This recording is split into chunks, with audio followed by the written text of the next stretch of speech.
Alle vores tanker og idéer om det at være kirke på vores sted kan kun virkeliggøres, hvis de bliver samlet i en fælles vision, der kan tjene som ledestjerne for aktiviteterne. Vi skal nu høre et eksempel på en kirke, hvor man de seneste år har arbejdet med vision, og hvad det har betydet helt konkret. Hvad er en vision, og hvorfor skal vi have en vision? Jeg tænker, at en vision er som en ledestjerne. Det er en retning, som vi går i. Og når man kender retningen, så kan man gå sammen. Det giver arbejdsglæde. Jeg tænker, det er sjovere at gå sammen med andre, end det er at gå hver for sig. Jeg tror også, man kan nå længere, hvis man går sammen. I vores menighedsråd begyndte visionsarbejdet for 4 år siden, da det daværende menighedsråd trådte til. Der var kommet nye medlemmer af rådet. Der var også kommet nye lønnede medarbejdere i flokken i kirken.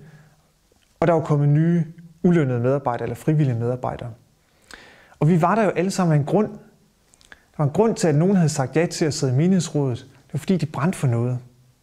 Der var en grund til, at der var nogen, der søgte lige præcis den her stilling i det her sogn. Det var fordi, de brændte for noget og drømte om noget. Jeg kender folkekirken som et sted, hvor der er rigtig mange, der brænder for meget. Der er mange idémagere og projektmagere. Og så kan det nemt gå sådan, at vi opfinder hver vores små projekter. Men bliver der så virkelig tid og fokus til det, som vi brænder om sammen, og det, som vi virkelig gerne vil nå? Derfor begyndte vi at arbejde med at lave en vision. Og hvordan gør man så det? Ja, jeg tænker, at i virkeligheden er det slet ikke raketvidenskab. For hvis vi sætter os ned og lige mærker efter, ved vi så ikke godt, hvad det virkelig er, vi brænder for, og har lyst til at bruge tid og energi på. Så skal vi bruge tid på at sige det højt for hinanden. Det brugte vi tid på nogle menighedsrådsmøder, hvor vi satte en time af til en temadrøftelse. Vi tog i sommerhus sammen en fredag lørdag. Vi tog afsted, alle de lønnede medarbejdere og alle i menighedsrådet, i en spejderhytte en weekend. Og der i spejderhytten, der skrev vi rigtig mange post-it-sedler. Første opgave var at sætte sig ned hver for sig, og igen lige tænke sig om, hvad er det nu, jeg brænder allermest for? Hvad er det nu, jeg drømmer allermest om, at vi skal arbejde med i vores kirke i den her periode? Vi forklarede post-it-sedlerne for hinanden. Vi drømte højt i små grupper på kryds og tværs i forskellige konstellationer. Og da weekenden var gået, så var der et udvalg i menighedsrådet, der fik til opgave at tage post-it-sedlerne med hjem og prøve at formulere udkastet til en vision. Det blev til en vision, som blev sat i glas og ramme. Den hænger i vores menighedslokaler og i kirken i hvert eneste rum, selv på toiletterne. Og jeg tænker, at de, som af og til kommer i kirken, jeg tror, de kan sige i det mindste nogle af hovedoverskrifterne. Vi har 3 hovedoverskrifter, som siger det, vi gerne vil i vores kirke.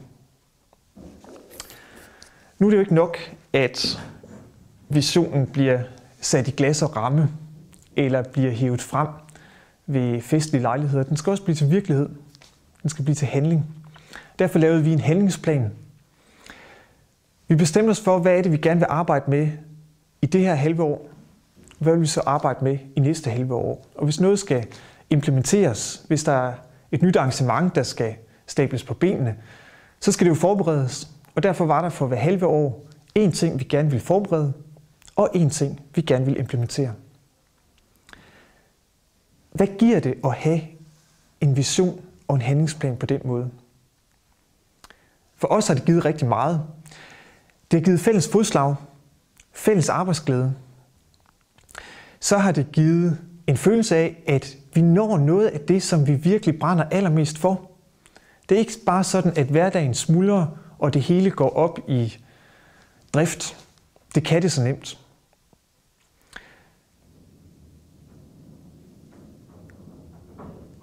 Hvad er svært? Det kan der være flere ting, der er. Det kan være svært at formulere en skarp vision. Jeg tror, det er godt at formulere en skarp vision. Vi sidder alle sammen med det der lidt diffuse billede af en meget bred menighed, og vi vil gerne kunne proppe dem alle sammen ind i visionen, så alle kan føle ejerskab, og at der er noget for dem i visionen. Men hvis alt kan proppes ind i visionen, så er spørgsmålet, når vi så virkelig det, vi brænder allermest for? Det er også svært at sortere fra. Det er nemt at sige, at der er noget ekstra, vi gerne vil, eller noget, vi særligt gerne vil. Men hvis der skal sættes tid og ressourcer af til det, så er vi også nødt til at sortere noget fra. Det er også et menighedsråds opgave at være med til at sige, hvad er det så, vi ikke skal for en tid eller for en periode. Det kan lyde som om, at det kræver enormt meget tid og enormt meget energi at skulle formulere sådan en vision. Man må jo bruge den tid, man har. Men energi, jeg tænker, måske kræver det i virkeligheden mere energi ikke at have en vision. Fordi kan vi holde energien, hvis vi aldrig nogensinde når helt hen til at arbejde med det, som vi virkelig gerne vil? Hvis vi har en følelse af, at vi ikke helt når i mål, eller vi ikke helt får iværksat vores drømme. Det giver enormt meget energi at arbejde med drømmene. Rigtig god fornøjelse med visionsarbejdet i jeres kirke.